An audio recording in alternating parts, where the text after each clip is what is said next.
Assalamu Walaikum. In this video, how to create a dotted pattern in Photoshop. Let's begin. Okay.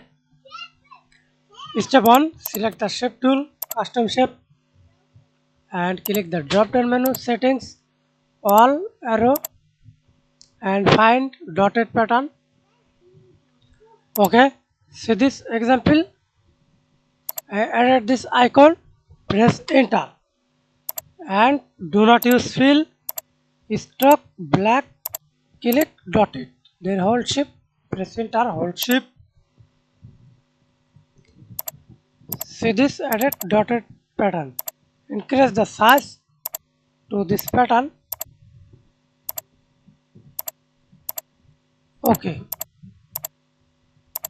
And again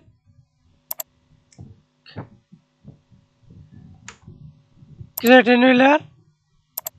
First of all, use dotted fill, and secondly again create a new layer. Do not use fill, hold shift, that's it. Again press enter, hold shift, that's it. Thanks for watching video. Please subscribe to my channel, like, comment, share.